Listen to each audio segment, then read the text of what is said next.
bills, and I've not had occasion to be heard on the floor for me to go and make the amendments that I thought would probably return even more sanity and clarity to our intentions as leaders. That, Honourable Speaker, now that we have one lucky mover who filed several months after. All the members are lucky in this house. There is no one lucky mover. No, including yourself. She's ahead of me. May we be guided, Honourable Speaker, especially now that the two senior ministers, the Land Attorney General, the Minister of Justice, are in the House, on how we can bring to bear the desire then to amend the same law to which I was not lucky to have precedence, that I had either on the floor or in the committee to have these short amendments to the Act, considered that I do not really go back to Masaka and tell my voters that indeed the Speaker never heard me. Right, Honourable Speaker, may I be guided procedurally on how to bring to bear those amendments. I think it won't cause any harm if you went to the committee with the amendment.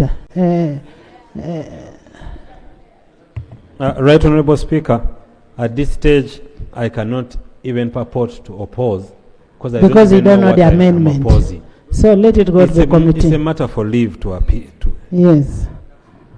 You people, you want to talk about something that is not yet given leave? Yes, Patrick. Thank you very much, Right Honourable Speaker. Right Honourable Speaker, we have many political parties in this House, and all political parties would be interested.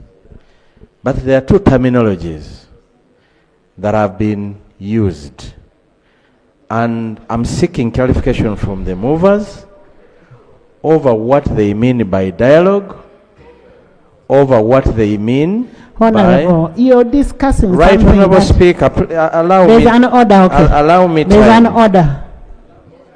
There's an order. There's an order.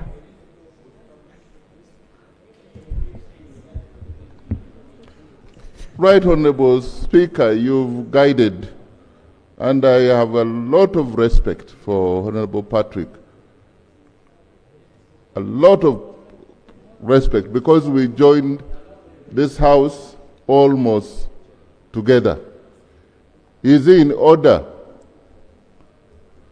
to go to the definition section of the bill, which we still don't know? Is it in order? Honorable members, I now put a question that Honorable Nakut Faye be granted leave to introduce a private member's bill, the Political Parties Organizations Amendment Bill. Those in favor say on the contrary, nay. The ayes have it. And pursuant to Rule 121, 2, 3, and 4, the rules of procedure, the clerk is hereby instructed to support the member in ensuring the bill is tabled in the House. Next. Sarah. Right Honourable Speaker, before we broke off, I raised the issue of police officers who have not been receiving their salaries. Some have gone without salaries for over 6 months, and I was surprised, Right Honourable Speaker. Honourable Sarah, can we handle that on Thursday? It comes as a substantive item. Right Honourable Speaker, there were responses and a statement by the Minister of Internal Affairs. You're disorganizing the flow of the answered. Can we handle it on Thursday? Yes. Okay. Mehdi.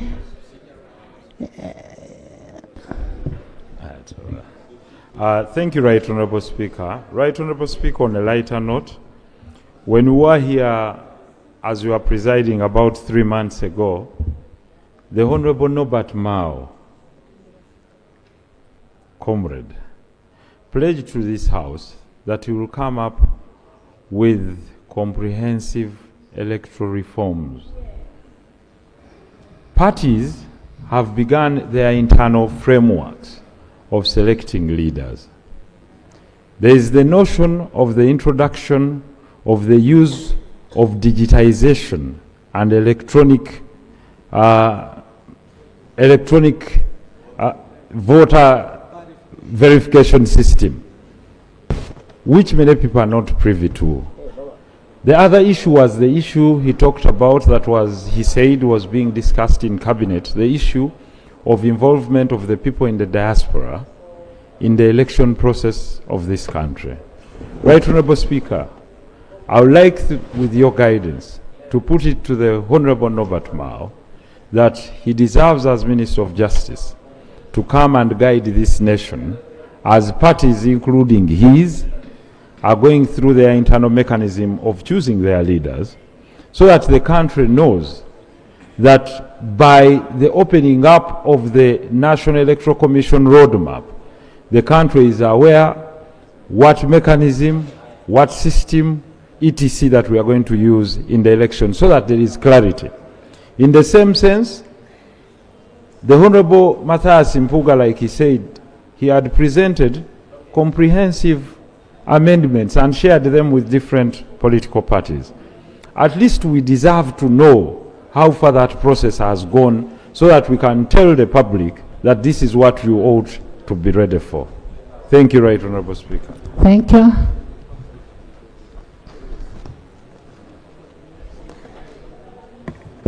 Item 8 on the order paper. Yes, Minister, just give a response. Madam Speaker, I'm a man of my word, and this Parliament deserves to know the truth. There is the amendment which will make biometric verification of voters compulsory. It came before Cabinet, and after debate, the bill was referred to a Cabinet committee to study it. The chair of the committee is the Honorable Chris Bariomunsi.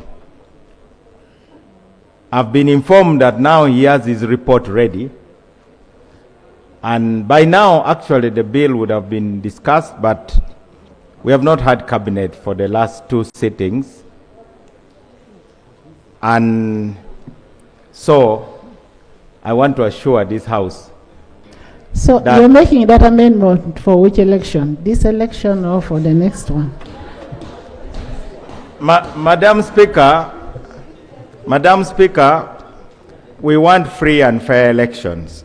Actually, the purpose of amendments is to ensure free and fair elections. This proposal deals with the problem of ballot stuffing. It also has a lot of financial implications. When I went to the meeting with the President, I told the President that personally, as Minister of Justice, I cannot guarantee that citizens can be biometrically verified unless we have at least 2 machines, because we tested the batteries of the machines used by UBOS, and we found that they could not last for the duration of the election day. I have to safeguard the right of citizens to free and fair elections. The electoral reforms are not just mantras. They have a purpose. And that is what I promise, and that's what I'll deliver. Thank you, Madam Speaker. Honorable, President has something to say. President of UPC. Thank you very much, Right Honorable Speaker. I am a little bit confused and concerned. The amendment to the Political Parties and Organizations Act, the preamble talked about parties refusing to be part of the National Consultative Forum and IPOD. Honorable Akena, we moved away from that. I'm building it. It's relevant to what the minister just said. Okay. I can speak on behalf of UPC. We have participated fully in IPOD and in the National Consultative Forum. There's no point where we have not been involved. So, on the concern and... I thought her statement was some parties. The second that talked about parties are not. On this particular issue, Right Honorable Speaker, and seeing that the Korea agenda for the budget for 2025-26 has been laid. There's a section 14A of the Political Parties and Organization Act which has not been adhered to in the past elections. And I am on record to writing to the minister and copy to the relevant areas. I'm wondering how we're going to deal with this one, because we're at very late stage of the electoral process and the budgeting process. But section 14A of the current act, which the president himself in our iPod meeting said that the NRM had acted in an unchristian way in handling that matter. Where we're going, we seem we're going from unchristian to diabolical. That is where, from my point of view, we have moved from the unchristian to diabolical, because we are deep in the budgeting issue and we don't know where things stand, and we are now having issues of amendments which have not yet cleared cabinet. Right Honourable Speaker, as we head into an election which is of great importance, I would really hope that my brother, the President General of the Democratic Party, can give me some hope and clarity that there's something good happening in the kitchen, and we should not expect something worse to take place. Thank you. Honorable Mpuga. Honorable members, thank you, Right Honorable. You're all going to go and leave us here with the tax bills. Let's sort out the tax bills. Much obliged, Right Honorable Speaker. Right Honorable Speaker, the motion was moved to allow the private member to amend the Parties Act, but your guidance to my intentions was a bit equivocal. May I be further guided on what you actually ordered me to do in the face of what I had proposed and the motion moved? Honorable Mpuga, I thought I spoke in the language that we all understood. I said if you have amendment, if you have an amendment to the political parties organizations amendment of the act, go to the committee. And that's where the Land Attorney General said he cannot comment on it because he doesn't know the amendment that you're going to bring. So take your amendments to the committee and then you'll interrogate it at committee level. That's what you wanted. So I've told you next.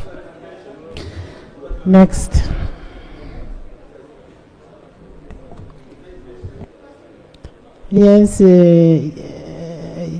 Justice. Yeah, Madam Speaker, the procedural matter I wanted to raise, the last time we were here, and what you need to do is to liaise with the drafters. Honorable Mpuga, you have to liaise with the drafters because there is no bill yet. We have only given what? Leave. Madam Speaker, the issue, I'm doing a follow-up. The last time you had required the Attorney General to give us the correct position how he will deal with the issue of election of the MP representing workers so that the regional balance is taken care of. And the Attorney General had made commitments that he was going to do consultation and come back and brief the House on how northern Uganda would do. The 4 traditional regions. Yes. Yes, Thank not you, Madam specific. Speaker. Honorable Attorney General, there was an issue of Yes. the traditional 4 regions. Yes, thank you, Right Honorable Speaker. Right Honorable Speaker, like I did commit here, as soon as I left the House, I did forward this matter to the Minister of Gender, under which docket it falls, and I copied my communication to the clerk, and the Minister of Gender has been handling that issue. I think they've even had several, I think 2 or 3 meetings with the workers. But I can always find out from Minister of Gender and come back. Get back to us on that because we are now going into election process and we need that resolved. Yes, Aisha. Thank you, Right Honourable Speaker. I'm so happy catching your eye over this procedural issue. Right Honourable Speaker, the Constitution, Article 129, that talks about the courts of judicature.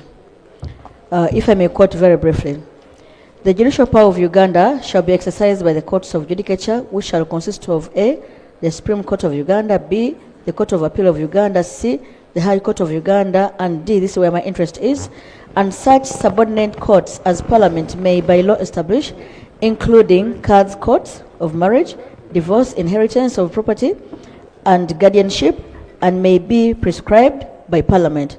Right Honourable Speaker, we have just received an amendment to the UPDF Act that wishes to bring in the court-martial. But and they are referring to 129(1)D, which specifically also speaks about the cards court. And for 30 years, government has not gotten the interest of introducing the cards court. And the people of Uganda have called... Why are the lights off? Yes. Right Honourable Speaker, the people of Uganda have cried for establishment of this cards court for all this time. And the executive has refused to listen to our plea. Now that they have the appetite of introducing courts, even the courts that people of Uganda do not desire, yet they are courts that we desire, may this House please to put it on to the executive to establish the cards court. And for that matter, Right Honourable Speaker, allow me move a motion without notice to compel the executive to introduce a law that will guide the establish and guide the cards court in Uganda. I say pray, Right Honourable Speaker.